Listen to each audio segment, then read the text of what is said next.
Welcome to Well Rounded Momma's YouTube channel. Thanks for joining us. It's currently Monday morning and this video is going to magically launch itself tomorrow. Thank you, Rebecca.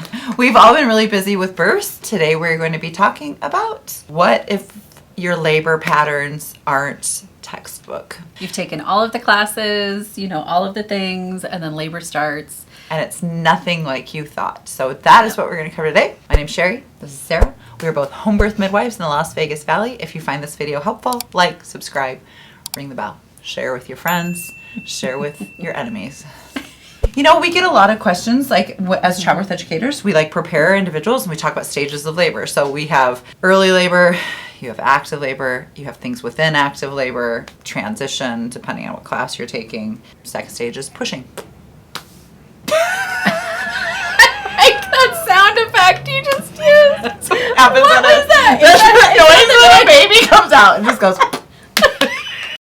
You know, we have this expectation that it goes a certain way, but rarely does that happen. It's true. We did a video on precipitous birth, meaning that if your labor is less than 5 hours, what does that look like? So today we thought we would cover other variations of normal within that.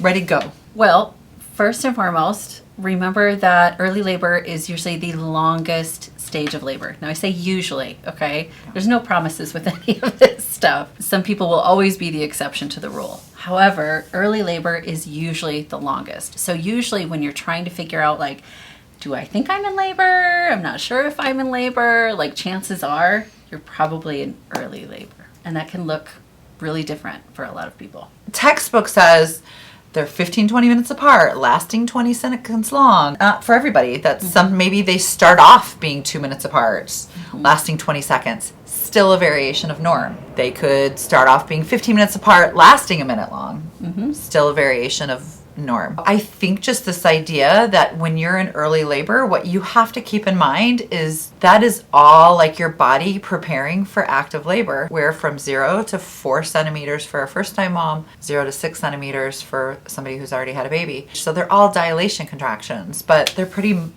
mild and they're pretty, they're supposed to feel manageable. I think sometimes a sign of maybe a precipitous birth is when it's when feels it's like it's moving fast. You're like, oh my gosh, this feels like this is moving fast. Maybe you've just kind of skipped early labor. You're looking for like labor starting when your contractions are regular. As midwives, we're looking to come over once we know it's labor and we know they're there for the duration. That doesn't mean we haven't gone to lots of people who thought they were in labor and it turned out they weren't. Like we're happy to go over there. And what's really interesting is I have a lot of first time clients coming in saying things like, how will I know? Or when do I know when to call you? Or what makes people have a successful home birth? That is one of the biggest ones. I really think if we could get into people's minds that you're going to go into labor, eventually you're going to get urge to push, and then you push a baby out.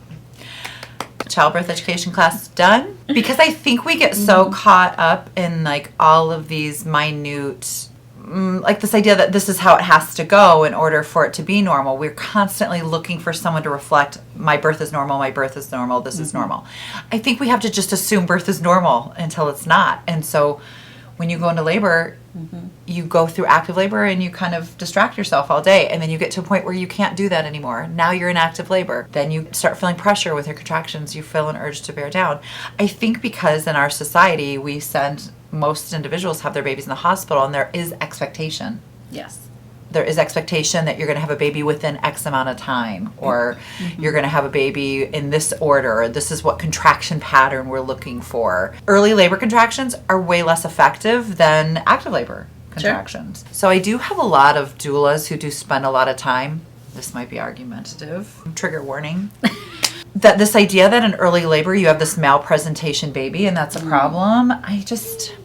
Can we just let early labor be early labor and just hydrate, move, sleep? First of all, denial and distraction are the best labor coping tools like ever invented. Worked for me.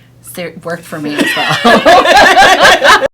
If you are experiencing maybe something outside of the norm, like if you are getting like truly awful back pain and you're like, man, these contractions are only like 15 seconds long, like, why does my back hurt so much? Like, yes, maybe then, get in some forward leaning positions, maybe do a bunch of side lying, see if you can't, maybe that kiddo is laying a little bit, differently in there.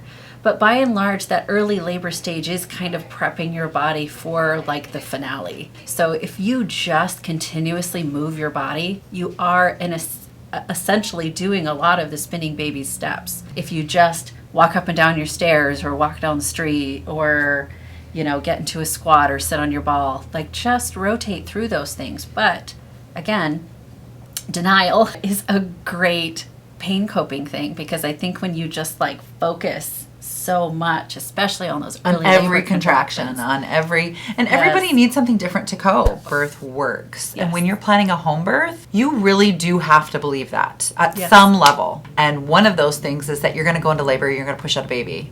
And doesn't have to be this complicated story. But I think because now we have the internet, we're surrounded by all these stories, we start being worried and concerned, because I think so much of our population has had cesareans, has had emergency cesareans. You know, induced 5 or 10 different people who've had an emergency cesarean, and that becomes that narrative in your mind.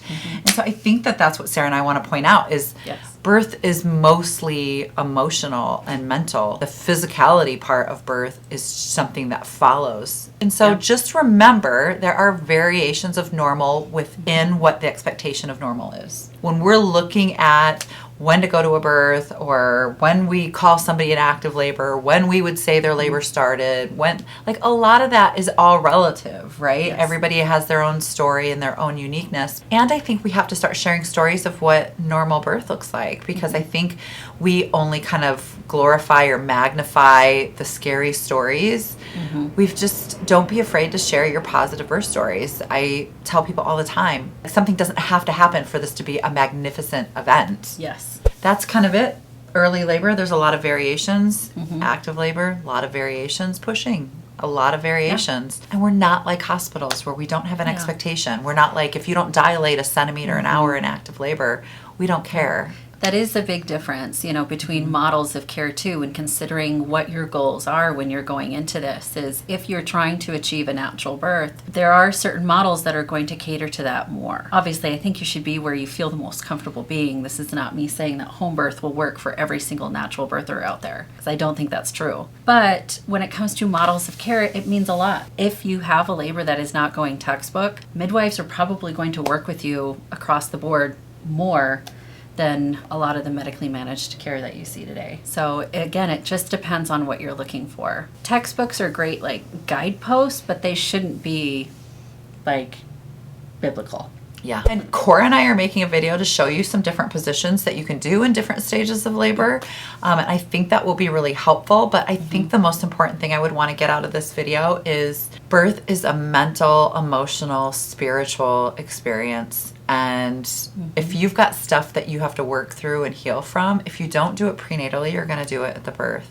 So my recommendation every single time will be work through your shit prenatally, so you can have the birth that you want. If you ignore the stuff that's coming up for you and you suppress it and push it back down and you actually don't work through it, it's going to show up later, because there's something that you need to overcome or go through, and it's an opportunity to heal and learn and grow. And so when you put the work in prenatally, people are like, well, what if we just want to pay you come to the birth? And I'm like, no, all the work is prenatal.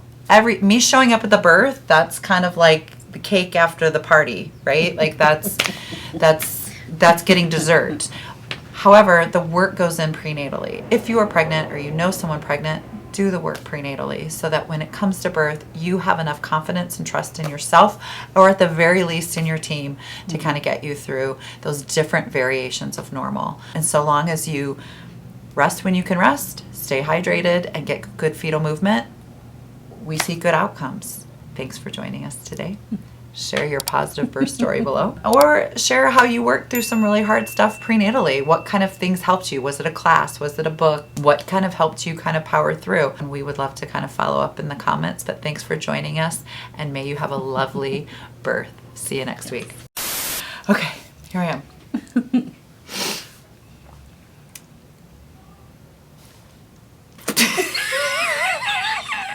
She doesn't need me. You're going to go into labor. Eventually, you're going to get urge to push, and then you push a baby out. Childbirth education class done. Yes. Work on that. Second stage is pushing. Like that sound effect you just used. Happens What was that? Noise when a baby comes out and just goes. Oh my goodness. It was definitely Monday.